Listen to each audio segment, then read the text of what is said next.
Oh, here comes Daddy. Some of that is stoma bag. Perform a smash and grab on your womb. Smash and grab. Oh my god. Am I high? Maybe I'll just go braless. This is the situation that we're dealing with. Is my favourite part of pregnancy the admin?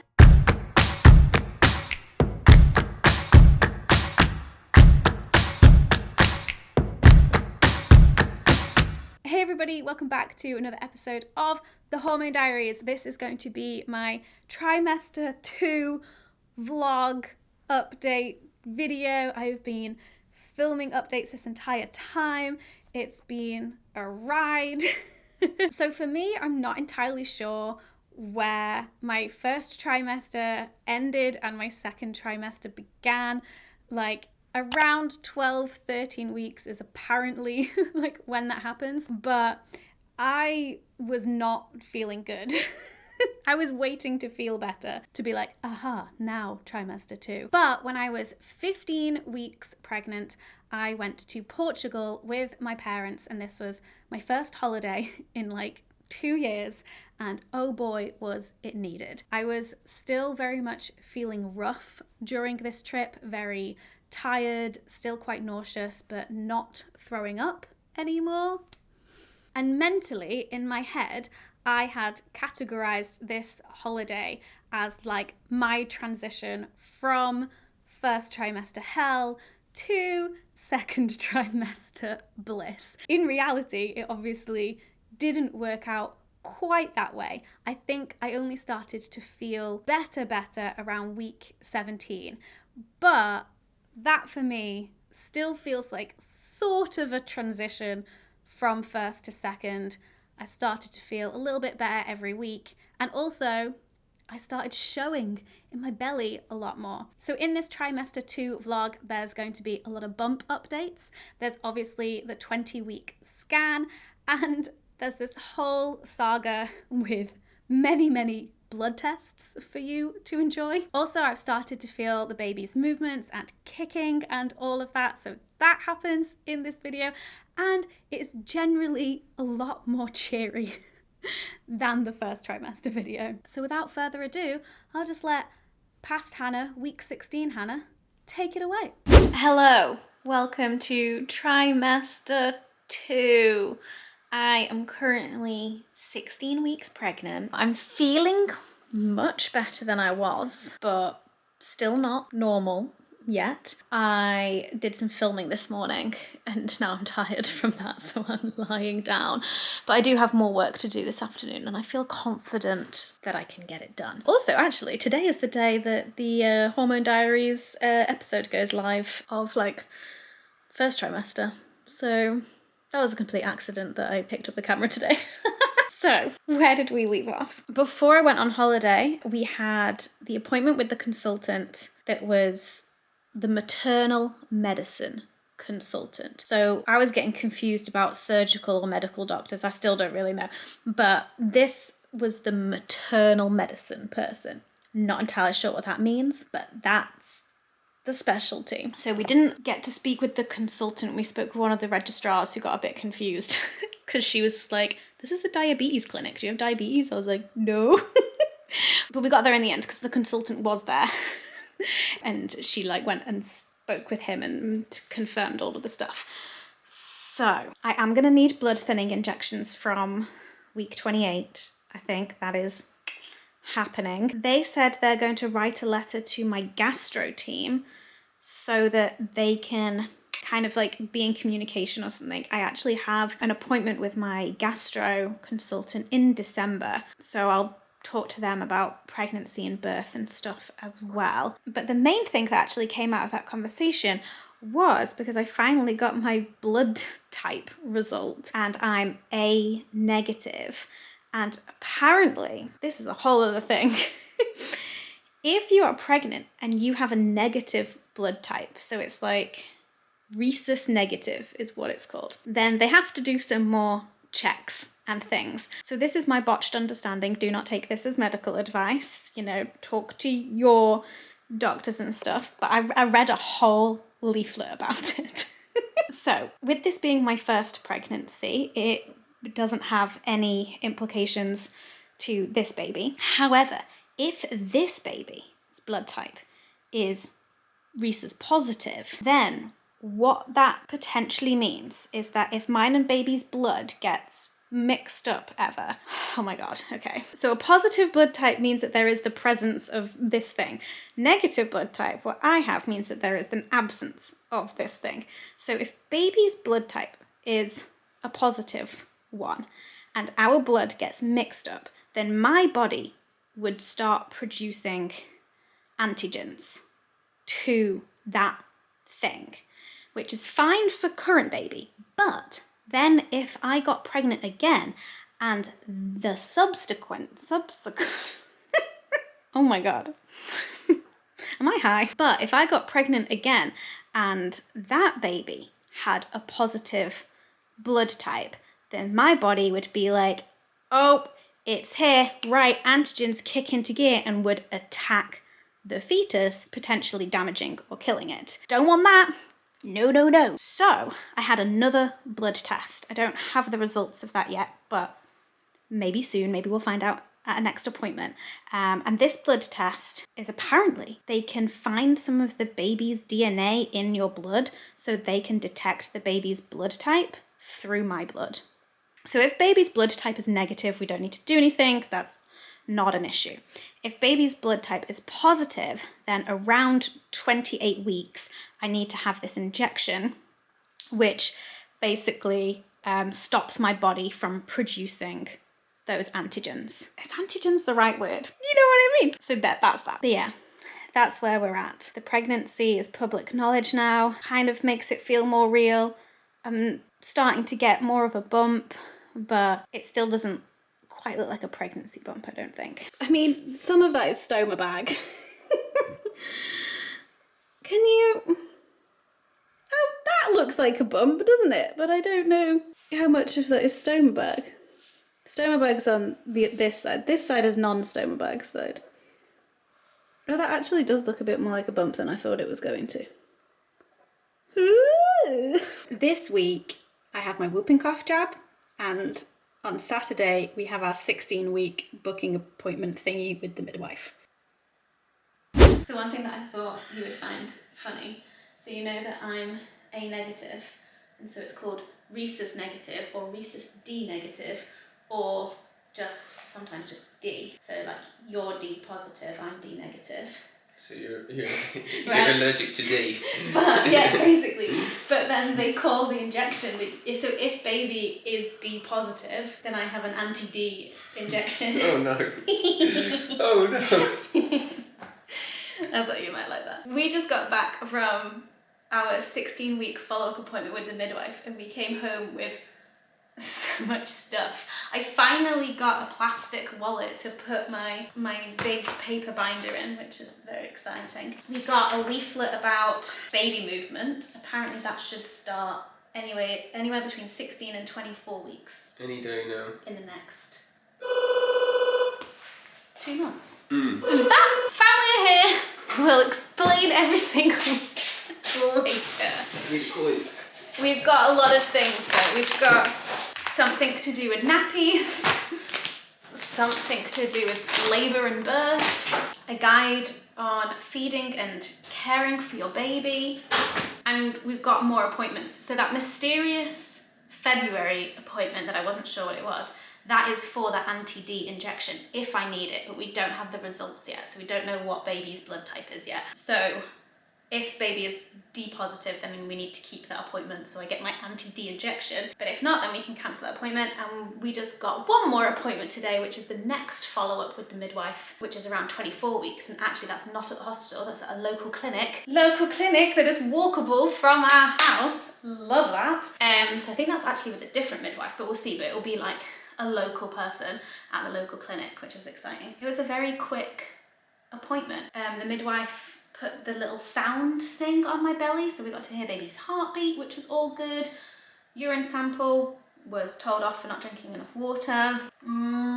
That was it really. Our next thing is the 20-week scan. Right, Dan's family will be entering any second. So gotta go. Oh, and I'm feeling much better. Still not 100%, but definite signs of improvement.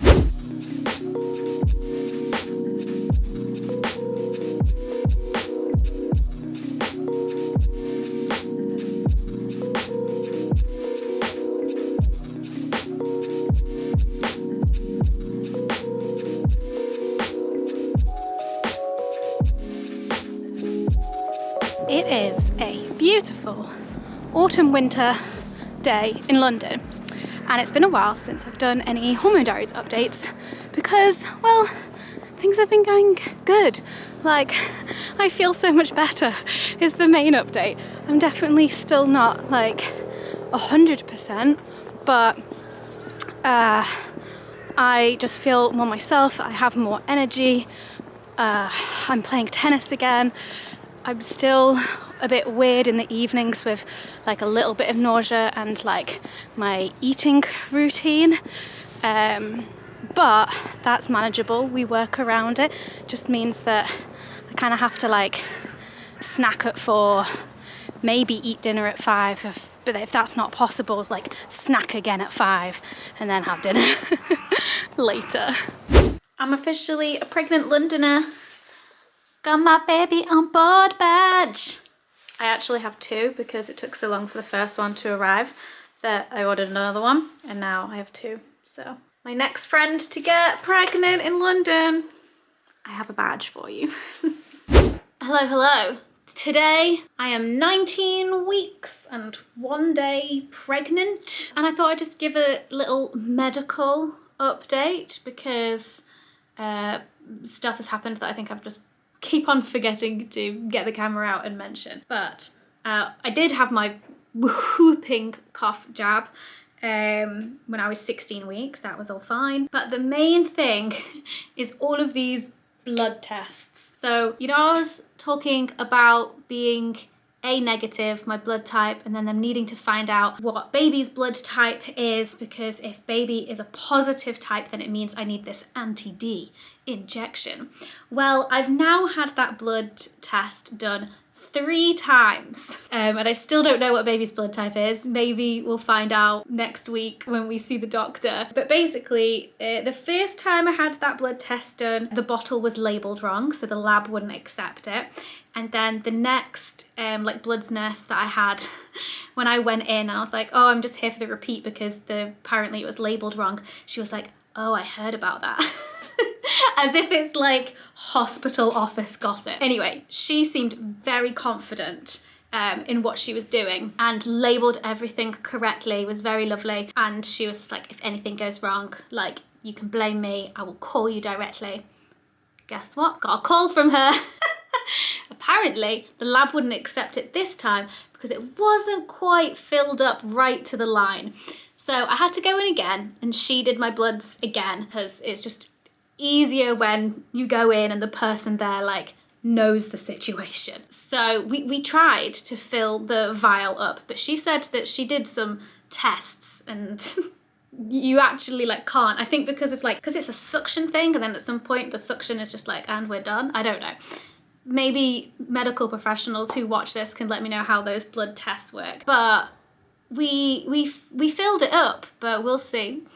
We will see. But I've never had so many like things go wrong with blood tests before. It's not just this one. The blood test to find out my own blood type, I had to do twice because something went wrong with it. And then there was one other blood test I think that I had to do like 2 or 3 times because, again, just like lots of admin errors basically, which is completely ridiculous. I've like been going in and out of that hospital for blood tests. Good job, I don't mind having a blood test. Like, I'm very used to it. My left arm, this vein right here, she's a good one. I thought I'd also do a bump update for you.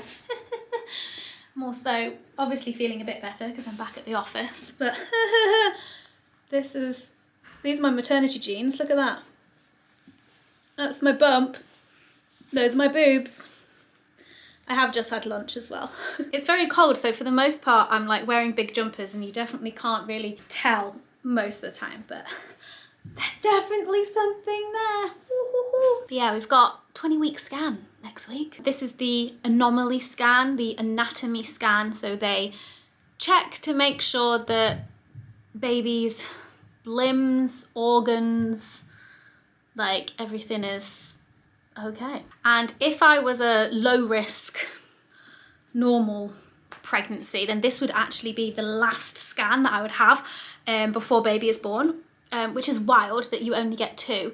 But because of my surgeries and my stoma and my UC and everything, I'm getting serial scans. So silver lining, I guess. I get lots more scans. Obviously the reason for which is not good, but the fact that I get more scans, I'll take it.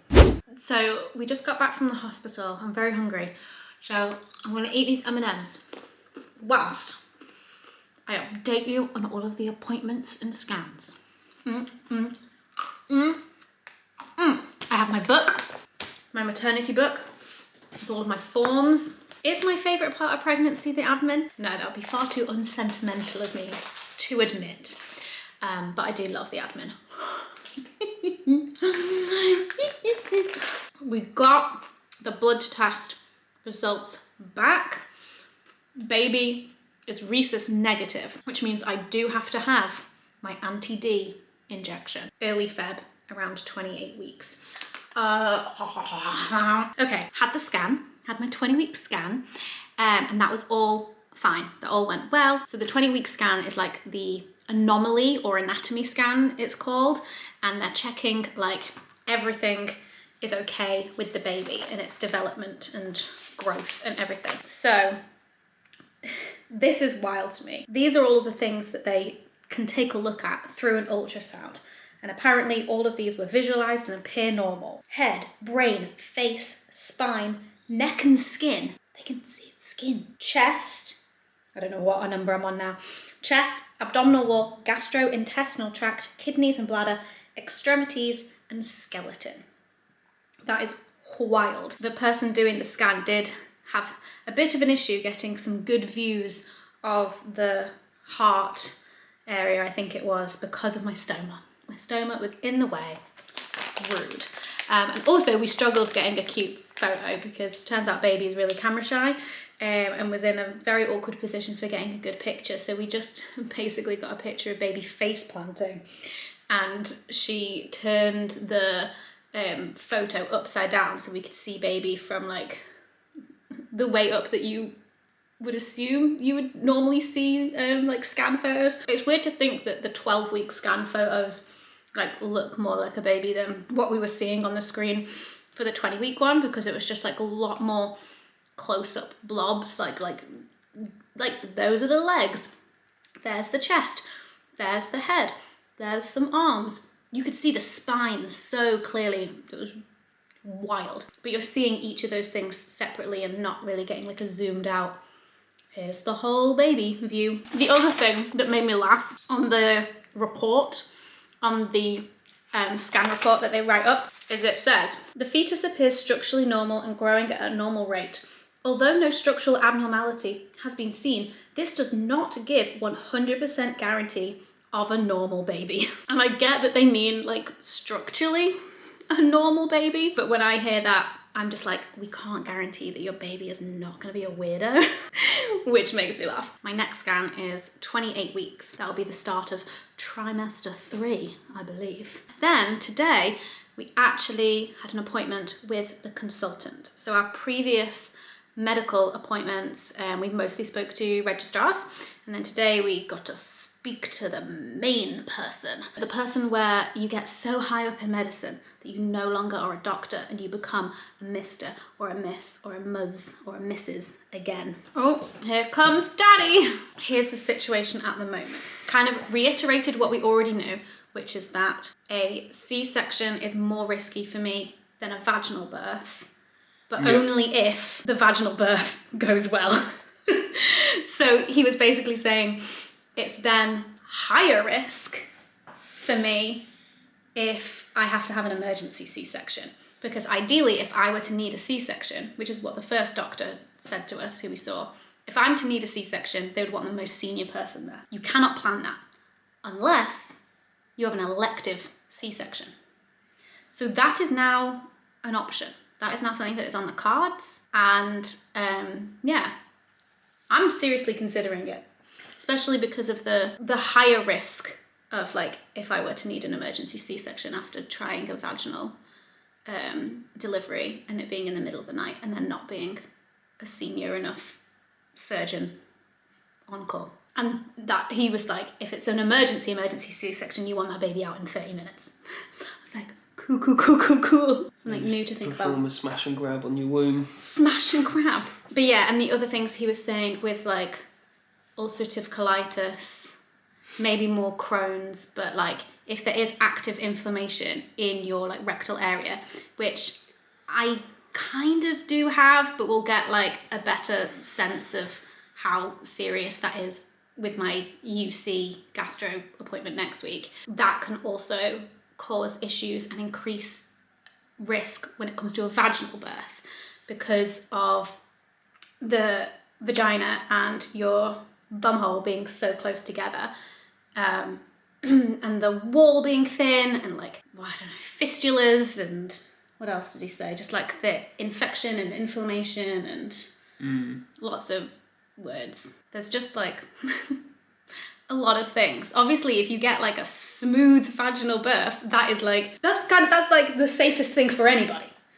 right? For most people. But the risks are higher for me if that doesn't happen, and you have no control over that as well. So I still haven't started feeling baby's movements yet. It's normal apparently for them to start anywhere between like 16, 17 weeks and 24 weeks. And that's not the movement starting, it's you feeling it. But the person doing my scan said that it's very normal for me to have not felt anything yet because apparently my placenta is in between the baby and my belly, anterior placenta. So it's just like creating an extra barrier, so I can't quite feel baby's movements and kicks and things yet. But once baby gets a bit bigger and stronger, then they'll be able to smash straight through that placenta. No, don't break the placenta. But I'll be able to feel it. So yeah, that's the other thing. I'll let you know when I start feeling movements. I think I'm feeling the baby move, like, but it's so hard to tell if it's the baby moving or if it's just my tummy digesting, or I don't know. But right, it's not over here. This is Mona, my stoma. Sometimes I can feel her farting and pooping, but it's not that. I've been feeling just literally in the last like 5-10 minutes or so, just like up and then a bit over here and like, I don't know. Is that you? It'll become more obvious. It will become more obvious. And then Christmas happened and I didn't film for a few weeks. It is New Year's Eve. I am 23.5 weeks pregnant. I have this on my head because I've had a bit of a headache today, but I think that is mostly because 2 days ago I had my COVID booster, and yesterday me and Dan were both wiped out by it, and I'm feeling much better today, but like just a bit of tiredness and this headache is lingering. It's gonna be a wild New Year's Eve. But seeing as it's the end of the year, I thought I'd do a little check-in, a little update. I'm sat in, I don't know if you can see, I've got a maternity pillow wrapped around me. This was a Christmas present from Dan's mum.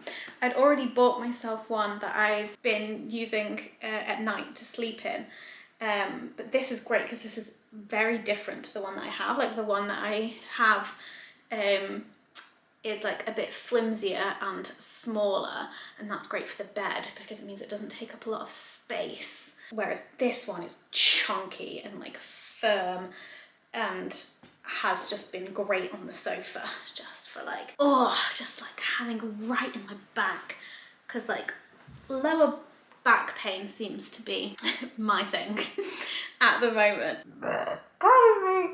Oh my god, on the burping thing, I can't remember if I mentioned this in the first trimester video. I was just feeling so terrible then that I forgot to talk about some of the more like minor symptoms that were happening, but I was so gassy. And like obviously because I've got my stoma, I don't like fart in the same way that people do, but I was gassy this way. Like it was unreal. Like I'm known to be a burper, especially like when I first started making YouTube videos, like there's a lot of burps in those videos, and I've definitely like calmed down. I don't know if it's like maturity that I've become less of a burper, but oh my goodness, first trimester, the burping was unreal. We had the appointment with my IBD consultant. So IBD, inflammatory bowel disease, I've got colitis. We talked about stoma and surgery and inflammation in my rectum stuff, just generally in terms of my health, but then also in terms of pregnancy and birth. And actually, he said that he's not concerned about me trying to have a vaginal birth.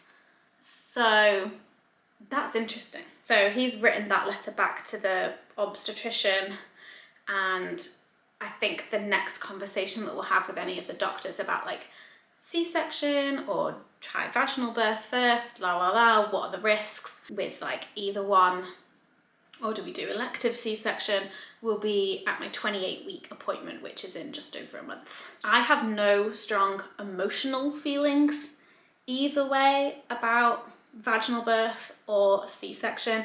I am very much in the camp of tell me the risks. What do you, the experts, recommend? The baby's movements are definitely getting more obvious. It is very cool. Last night especially, there was some powerful kicks. We've not quite got to the territory of like being able to see the movements, and it's still quite difficult for Dan to be able to feel them like through my belly. I can definitely feel them from the inside, but they're a bit unpredictable, and I might feel 3 in one spot and then I'd be like, Dan, this spot here, and then they just don't kick again. It's like, ah. But there have been 2 times now where Dan has actually been able to feel it, and the first time it was a moment. It was a moment. Like, because he just had my hand on my belly for ages, and I was like, did you feel that? Did you feel that? Did you feel that? But it just wasn't strong enough for him to be able to feel. And then there was like a big one, and he was like, I felt that! And we were both just like staring at each other, just like, ah! Just like massive grins on our faces. It was great. It was a moment. I loved it. Speaking of Dan, the father of this child, is it pregnancy hormones, or is it just that he's great? And is it just, I don't know what this is. I don't know if it's like a self-fulfilling prophecy or whatever, but I'm like obsessed with him. I mean, I was before, obviously. Like I married him and I'm very much in love with him, but like, I don't know.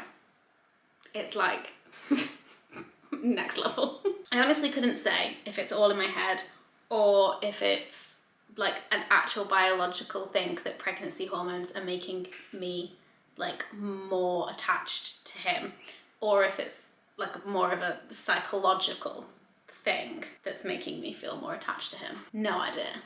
I'd be curious to know if anyone else who is pregnant or who has been pregnant, if they found themselves like more attached to their partner during pregnancy. Oh, the other thing I forgot to mention at the 20-week scan is that is the scan where you can, if you want to, find out what genitals your baby has. And I get a lot of questions about like, oh, are you gonna find out? And we're not gonna find out. Like, we'll find out what genitals they have when they're born. And actually, I'm planning to do a whole video about why we don't want to find out, why that's what we want to do, but then also about the differences between genitals, sex, and gender. They're not all the same thing. This is my bump date at the end of 2021. Boom. There it is. My sister got me this jumpsuit for Christmas. It's a maternity jumpsuit, so I'm living in it. I am 24 weeks pregnant. This is the situation that we are dealing with. I feel like I've really popped in the last couple of weeks. This is what's happening. Also, last night when the baby was kicking, I saw it. So it's been feeling just like more powerful. And I was like, I wonder if I could see it, because Previously when they've been kicking, I've just like had clothes on, or I've been like under the bed covers, so I've not actually been looking at my belly. And so I like pulled the covers down and I'm like staring at my belly, and it's so unpredictable of when it's gonna happen. So I'm just like, and I managed to catch it once, and I like saw my tummy just go like poof, which is very cool. So maybe there'll be like more of that going on. But yeah, I wanted to chat about like my scar as well, because it's sort of changed, because basically the way that Dan has explained it is he's like, you're basically just like a balloon. So like, imagine you draw a smiley face on a balloon, and then you blow up the balloon, and then the smiley face just expands and expands. And that's what's kind of happening to my scar. I think it's gotten wider this way, and then it's kind of just like encompassing my entire tummy. But that's also because I'm very short. So it's always taken up a lot of room. And also my belly button. So I know that a lot of pregnant people, like if they have an innie, then when they get pregnant, then it kind of like pops out and becomes an outie. But after my 2 surgeries, my belly button just got completely fucked because they cut through it or around it. I honestly don't know. But I've had this like weird diagonal slit with like a scar going around it for the last 4 years.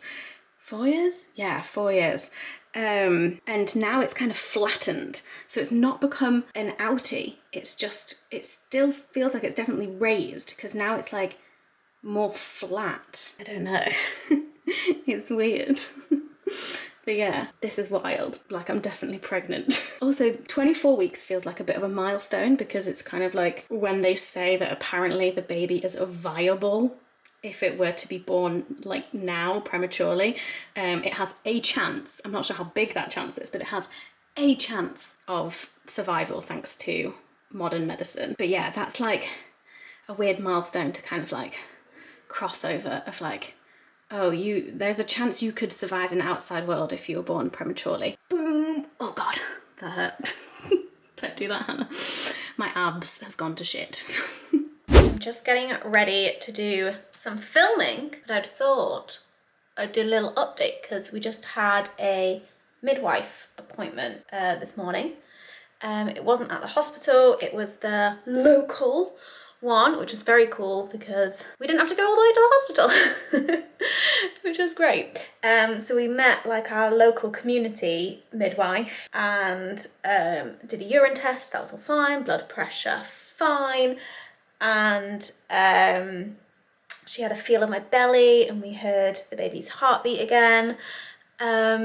Yeah, and it was just kind of like a check-in and to kind of like register at that community clinic, because apparently they've got lots of like free prenatal, postnatal parenting, like baby classes and stuff. But yeah, I'm 25 weeks pregnant, and yeah, it feels weird because I'm like coming to the end of the 2nd trimester, and when I was in the throes of the 1st, and it was horrible. A lot of people were saying like, don't worry, the 2nd trimester is great, like you'll be fine. And then it gets hard again in the 3rd. And so I'm like, I'm in that middle bit where it's good. And like, I do feel good. Like, I do feel really good. Like, I'm definitely like still just tired, but it's a different kind of tired to 1st trimester. Like that fatigue was to the bone. It did not matter how much rest I got. I was just fatigued. I was very active today, but now I know I'm tired. It's like, oh, I was really active today, and so that's why I'm feeling really exhausted right now. And then also just like, as you can see right now, just like standing up, doing my makeup and talking to you, I'm like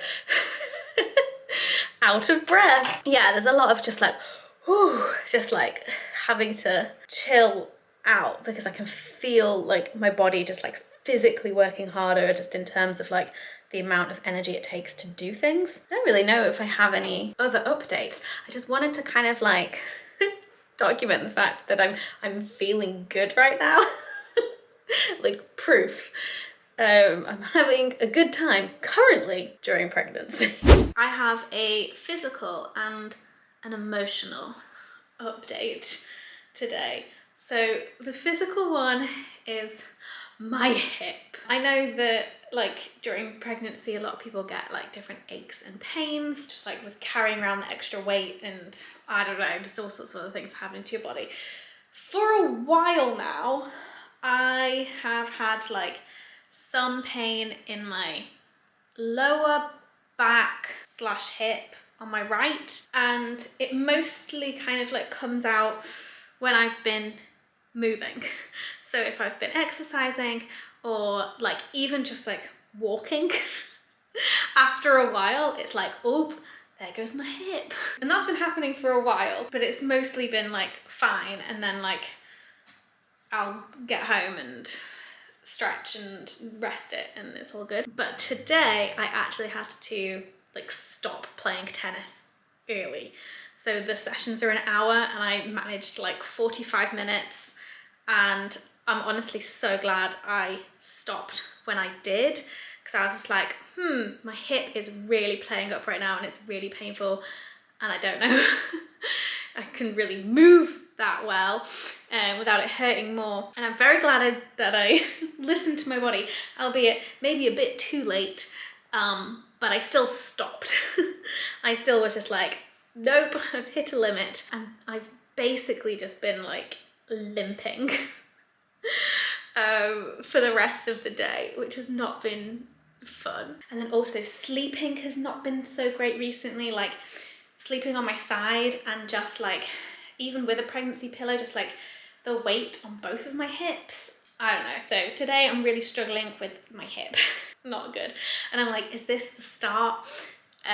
Because I've booked onto a lot of tennis lessons, well, 5 weeks worth. That's gonna take me to like, I don't know, 30 weeks, 20, no, I think it's gonna take me to like 28 or 29 weeks pregnant, I think, the tennis lessons that I've actually booked.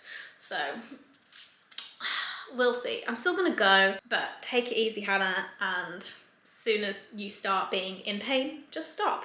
And if you only manage like 20 minutes or 30 minutes of tennis, then that is fine. The emotional update is that my husband is away. He left this morning for a work trip. He's gonna be gone for like 6 nights, like basically a week. And I don't feel great about it, just because I get really upset when he's gone. But that all being said, the last time Dan went away and I was at home was September 2019, and I cried myself to sleep like multiple nights whilst he was gone. So that was pre-pandemic and pre-pregnancy. So that's just a thing that happens to me, apparently. I mean, our dynamic as a couple is that I'm the one that goes away and Dan stays at home. So anytime he has gone away without me, it isn't part of our normal. And I'm always fine when I'm the one who's gone away. But apparently, if he's gone, I'm a mess. Like, he left this morning, I basically cried immediately. But like, even like talking about it, I'm like, and for the most part, like during the daytime, I know I'm gonna be fine and I'm keeping really busy. It's just like when I go to bed, like when I go to sleep, I'm just kind of like fully expecting myself to break down. Does anyone else get like this? It's so weird. And it's like not even coming from a place of anxiety, like any kind of like insecurity or nervousness about the state of our relationship. It's not coming from that at all. It's like just a deep sadness. I've been trying to like reframe it in my head of like, I'm not alone, because like the baby's with me, and like, you know, I can feel them moving and stuff. And you know, the midwife was like, are you talking to the baby? Like, it's really good for brain development and stuff. And we were like, kind of, like, what's the difference between just talking to each other versus like talking to the baby? So we've been trying a bit more of that, and I think I'll probably try and do more of that whilst Dan's away as well, just so I can feel like I have some company. I don't know. I'm also an extrovert, so it doesn't help just like being home alone, I guess. And I've never lived by myself as well. I've always lived with family, friends, and now Dan. So there's that. My mum is actually coming down to stay for 2 nights, because even when your own daughter is pregnant and about to turn 30, you never stop parenting. I have been nesting I literally just finished building this chest of drawers and I'm very pleased with it. This is going to be where all of baby's stuff goes. If you want more of the kind of like pregnancy baby lifestyle content like the drawers, that's the More Hannah channel. This is the Hormone Diaries. This is where we talk about bodies and sex and stuff. In terms of like bodily symptoms, I think one thing I've forgotten to mention is the hairy belly. So yeah, just like along the middle of my belly, for me that's kind of like along my scar, just it being noticeably hairier, and apparently that's a very normal pregnancy thing. The other thing, which comes as no surprise, is that my boobs have gotten so much bigger.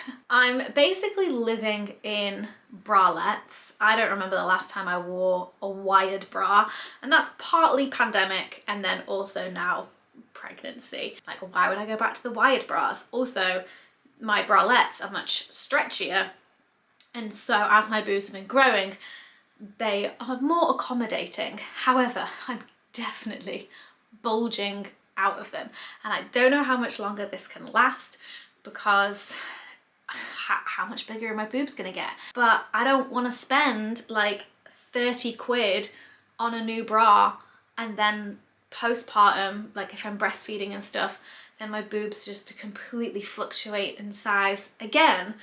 So I'm just holding out that what I've currently got will last me, and then like what even size nursing bras should I buy? I don't even know what size I am now. No idea. But like, what size am I gonna be after birth? Like, that's a complete unknown. Maybe I'll just go braless. Oh no, but then what about leaky nipples? Oh no. We're just doing nothing for now, is the current plan. And then there was another first trimester symptom actually that I think I didn't really talk about because everything else was so much worse. But I got loads of spots all over my shoulders and my back. And I'm like a somewhat spotty person, but it's like mostly always appears on my face in the form of like whiteheads, and then also those like under the skin like red ones, and I'm terrible for it. I like pick. I have no self-control when it comes to just attacking my face. But it was like shoulders, back, and I'd never really had like spots and like acne in that kind of way before, but it's mostly cleared up now. That was very much a kind of like first trimester thing. I played tennis again on Wednesday and my hip like still hadn't recovered from the Sunday tennis, and I just had to take it easy, and I was like very slow, basically limping around the court. Like my hip was hurting before it even started playing. And then on like one court we were doing drills, and then on the other court they were like, okay, play points, and like the aim of it is like to try and get your opponent to move around the court. And I was like, can I just stay and do drills? Like all I can do is stand still and hit balls, like do not make me run. And I managed that hour, but at what cost? So I've officially decided that I've hit I've hit my limit when it comes to tennis, which is sad. I don't know when I'll be able to play again. Maybe in the summer or autumn, like who knows. But in terms of like pregnancy exercise-y stuff that I've been doing, I have the like Down Dog prenatal yoga app. I managed to get a sweet discount. It must have been like a January thing. So I've been using that to do like some yoga and stuff, which has been very nice. And actually, I know I mentioned in one of my More Hannah videos that I've got no local pool. That is still true. However, there is one that is not too far from me. There isn't like too much friction in getting to. But at the time of recording that, they didn't have any like adult lane swimming sessions, but now they do. So I went yesterday. I went swimming yesterday, and yeah, really loved that. And I'm like, okay, we can do yoga and swimming like a proper pregnant person. Just being an absolute stereotype. But yeah, I'm glad that I've got something physical and active to kind of like replace the tennis with, because the rest of the time I'm literally just either sat at my desk or sat on my sofa or sleeping in bed. Dan and I have been going on some walks and stuff, so there's also that, but walks definitely aggravate my hip. Dan is on his way back. His flight just landed. My mum just left. I am actually really shocked at how well I survived him being away emotionally. Like, I had a cry as soon as he left, but actually the evenings were fine.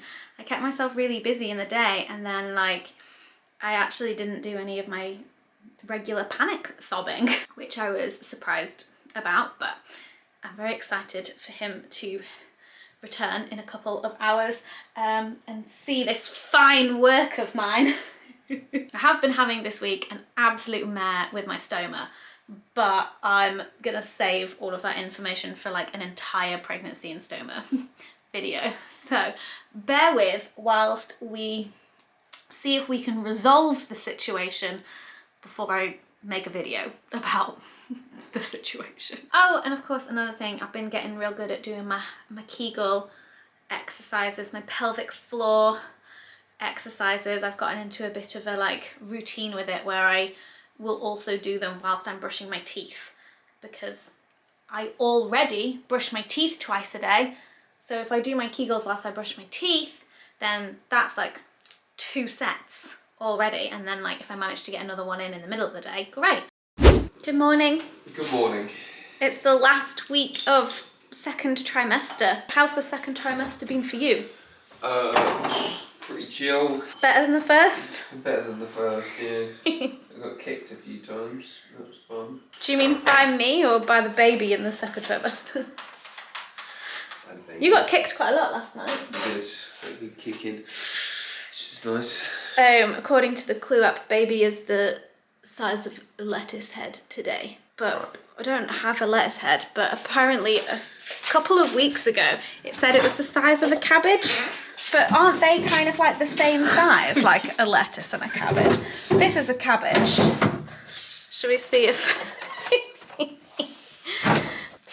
That's literally the size of your fucking Well, head. I think last week or the week before it said that baby was the size of my head. But how does it know how big my head is? What do we reckon? Could I fit a cabbage in there? I mean, yeah, it just depends on the size of the cabbage. Yeah, maybe not this cabbage, I don't know. That seems pretty chunky. In other 27 weeks news, I am knackered. I have just been sleeping really badly the last few nights, and also just like getting even more tired more quickly and having to like go to bed real early. And this is probably something that's just going to now continue until the end, and then birth, and then having a newborn. And when will I sleep well ever again? I don't know. But yeah, I just wake up multiple times during the night and then really struggle to get back to sleep as well. Doesn't help that baby's kicking, even though like I love feeling it and it's very reassuring feeling it. But then I just like want to stay awake and just be like, oh my God, oh my God, oh my God, which doesn't help with trying to fall back asleep. But yeah, also I learned through the NHS's Start for Life pregnancy thing that I've been following like week by week and reading the updates. It was like, it's recommended from 3rd trimester to not sleep on your back. And I was like, from the 3rd trimester? I've just been doing this and I miss sleeping on my back. And are you telling me that I didn't have to be like only sleeping on my side all this time? And I'm mad at myself. I'm mad at myself for just kind of like hearing that you're not supposed to sleep on your back during pregnancy and then just going with that instead of just following what the NHS thing says and doing nothing until it tells me to do something. I can't believe that next week is 3rd trimester. A lot of stuff, it feels like a lot of stuff is kicking off next week with appointments, actually starting to think about birth plan, getting my blood thinning injections, my anti-D injection. Like, it just feels like there's gonna be a lot of new stuff happening in the 3rd trimester, and I just feel like it's gonna go so quick. So that is where we are up to at the time of filming this. I'm currently 27 weeks pregnant, just knocking on the door of that 3rd trimester, which apparently starts at 28 weeks. And honestly, this transition is definitely feeling a lot more obvious to me. In the last few days, my sleep has gotten worse, my energy has gotten worse, and I'm like, oh, it's happening. we're transitioning into third trimester. Here we go. There's definitely a lot of unknowns for me in the third trimester in terms of all of the extra scans that I'm gonna have, these blood thinning injections. Ooh, not fun. And then also actually making a birth plan. That's next, Jesus Christ. Also during the second trimester, I had a whole lot of stoma changes, which I'm making a whole separate video about, as Mona obviously deserves her own time in the spotlight. She's currently having to share my belly stomach area with another thing currently. So let's give her her time to shine. Also, in terms of other videos that I'm going to be doing, there is going to be a video very soon coming out on this channel about why we aren't finding out the baby's gender and diving into that whole topic and minefield. And also, if you're interested in more of the lifestyle side of pregnancy, preparing to have a baby, maternity leave, work, like all of that kind of stuff, that is all on my More Hannah YouTube channel. If you didn't know, got a second channel. And I guess finally, week 27 bump update. This is what we're working with. There we go. I've got my maternity jeans on. I've got my maternity top on. This is my week 27 bump. There we go. Thank you so much for watching and following me along on this journey. I hope that you are doing well, and I'll see you in my next video. Bye.